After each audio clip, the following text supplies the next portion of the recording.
Hervé Morin et Emmanuel Macron remontent dans les sondages. On dit quoi? Merci le débat national. C'est une récompense du courage du président d'être allé devant les maires. Il mouille sa chemise, le président de la République. Il est récompensé par les sondages. Oui, de toute façon, il n'a pas d'autre choix que celui-ci. Très clairement, il y a une fracture gigantesque entre le chef de l'État et les Français. J'ai jamais entendu des compatriotes s'exprimer ainsi en parlant du président de la République, avec une violence incroyable. Et pas simplement des gilets jaunes et des plus réfractaires. Et donc, il y a un immense travail de reconquête. Parce que s'il n'y a pas les éléments de la confiance, il sera compliqué. Il commence à y arriver, là? Ouais, enfin, il y a du chemin. Et puis, il va falloir... il ne faut pas d'erreur, il ne faut pas heurter à nouveau, il ne faut pas mépriser à nouveau par une mauvaise formule.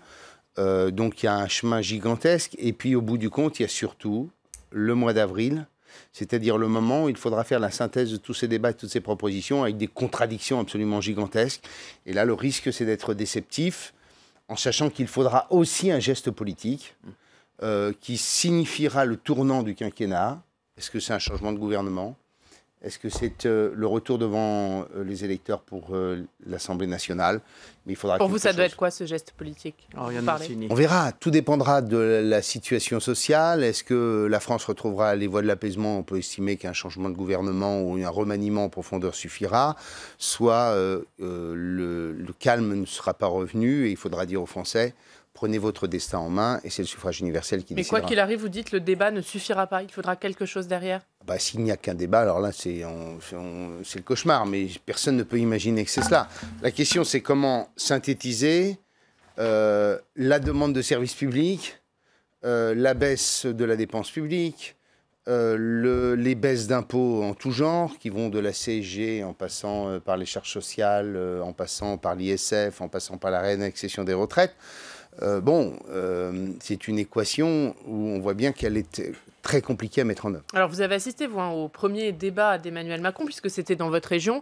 Et dans mon département. Et dans votre département. Est-ce que vous dites finalement, oui, ce débat est utile? Est-ce que les maires que vous avez vus vous ont dit qu'il avait servi à quelque chose? Oui, je crois que les maires ont été plutôt séduits. Vous savez, il a du talent, le président de la République.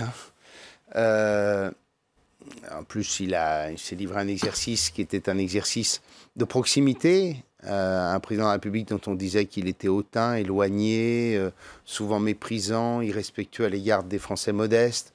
Et donc, il s'est livré à un exercice avec une très belle mise en scène, qui était d'ailleurs une mise en scène qui était celle de Bruno Le Maire pendant la campagne des primaires. Donc, on voit bien que Sébastien Lecornu a été l'acteur de tout cela. C'était assez piquant de voir le président de la République autour des maires, lui qui, pendant 1 an et demi, n'a pas calculé les corps intermédiaires et notamment les territoires. Alors qu'au même moment, François Baroin et Dominique Bussereau, durant ces 18 mois, lui expliquions qu'il fallait au contraire s'appuyer sur cette démocratie de proximité pour rendre le système plus efficace, pour donner de l'oxygène au pays, pour permettre d'innover, d'expérimenter. On avait un système qui n'avait jamais été autant tenté par la centralisation excessive, dont on sait que ça ne marche pas. Mais c'est bien que vous avez écouté. Et donc, mais c'est 18 mois perdus aussi. C'est 18 mois perdus. Tous les pays européens sont construits sur ce modèle de l'autonomie des territoires pour les politiques de proximité, parce que c'est aussi un moyen de construire de la démocratie, parce que ça veut dire de la participation, ça veut dire de la co-construction. Moi, toutes mes politiques régionales, je les ai co-construites. Je les bâtis avec celles et ceux auxquels elles s'adressent. Et on voit bien que cela n'est pas possible quand il s'agit de l'État, sachant que l'uniformité est l'ennemi de l'efficacité. Quand vous avez des politiques uniformes sur des territoires qui sont tellement différents, vous avez au bout du compte, à coup sûr, un sentiment d'injustice et un sentiment d'inefficacité. Il y a une question parmi les 33 posées par Emmanuel Macron sur y a-t-il trop d'échelons de collectivités territoriales et quels sont les plus pertinents? Que répondez-vous à ça? Surtout qu'il y a besoin d'économie. Écoutez, il y a besoin d'économie, oui. Je suis tout à fait d'accord avec vous. Et il y a un moyen très simple d'en faire. C'est d'arrêter d'avoir d'un côté des services de l'État et des services décentralisés. En clair, on a décentralisé massivement depuis 40 ans, mais l'État a conservé des bribes de compétences dans des champs de compétences ou des domaines dans lesquels on est les premiers acteurs. Et donc, moi, je n'arrête pas de dire au président de la République qu'il y a un système très simple.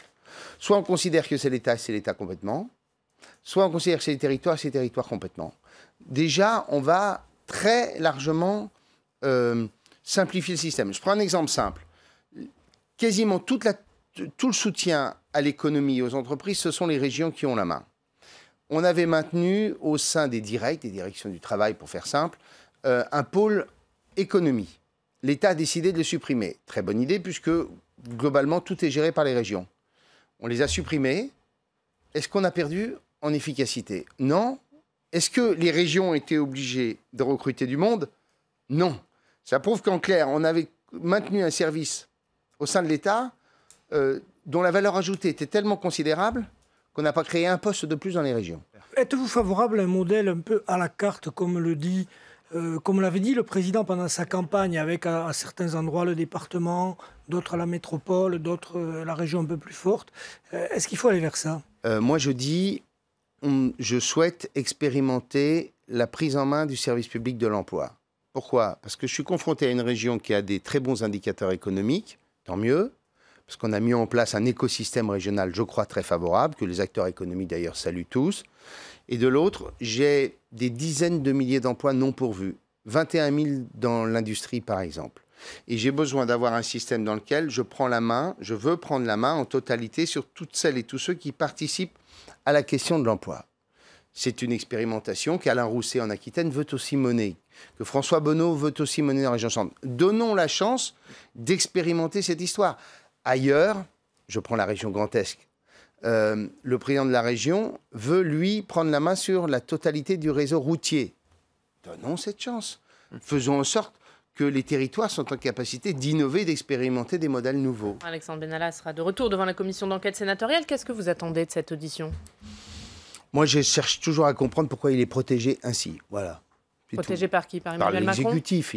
Enfin, écoutez, faut pas qu'on me raconte d'histoire. Je comprends, je sais très bien que on ne soit pas forcément en train d'être très attentif sur la distribution de passeports. Mais il y a quand même là, quand on a affaire à une telle crise au sommet de l'État, en général, après, on est très, très, très, très attentif sur cette personne. Bon. Et qu'il puisse continuer à se balader avec des passeports diplomatiques, des téléphones cryptés. Vous avez été, vous, un ministre, oui, vous avez été dans les rouages de l'exécutif. Est-ce qu'aujourd'hui, vous dites que c'est un dysfonctionnement propre à Emmanuel Macron? Finalement, ce sont des dysfonctionnements anciens et peut-être plus larges? D'une part, la logique, c'est de faire appel au service de l'État pour gérer sa propre sécurité.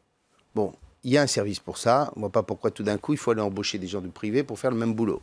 Donc, on peut estimer que la compétence est un peu inférieure. Même s'il a participé à la campagne électorale. Et donc, moi, mon sentiment, il est simple, c'est que ce monsieur a plein de petits secrets sur la vie Macron, en quelque sorte, et que le risque, c'est qu'un jour ou l'autre, il déballe ses secrets, et que pour cela, on le protège un peu pour s'éviter ce genre de choses. Donc aujourd'hui, vous dites qu'on est face à une affaire d'État? Mais je pense que non, je pense que c'est la vie quotidienne. Voilà, on a tous ses qualités, ses défauts, et qu'on n'a pas envie qu'un jour, parce que cet homme a le sentiment d'être menacé, ils mettent tout ça sur la place publique. Un autre sujet, le Brexit. Donc votre région va faire partie des plus impactées. Que dites-vous maintenant? Il faut qu'on sache. Qu'attendez-vous et qu'attendent les chefs d'entreprise de votre région? Pour nous, il y a un sujet simple, c'est qu'il nous faut pouvoir mettre en place un modèle dans lequel on va faire des contrôles douaniers, des contrôles phytosanitaires et des contrôles vétérinaires sur 40% du trafic transmanche. Tout ça avec des ports qui ne sont pas adaptés, avec des douaniers qui ne sont pas là et des vétérinaires qui n'ont pas été recrutés en nombre suffisant. Ça va coûter cher. Les Français vont découvrir à quel point l'Union européenne, ça a des vertus. Parce que ça va avoir des conséquences. Rien que pour la région, le fait de mettre en place les équipements dont on a besoin, c'est 30 à 40 millions d'euros. Donc vous voyez bien que l'Union européenne a quand même toute une série de vertus, c'est qu'elle facilite les échanges, elle réduit les coûts. Et puis pour nous, il y a un sujet, c'est la concurrence avec les ports belges et hollandais. Et là-dessus, il faut qu'on soit à la hauteur, parce que sinon, c'est encore une nouvelle fois les Néerlandais et les Belges qui vont récupérer une partie du trafic.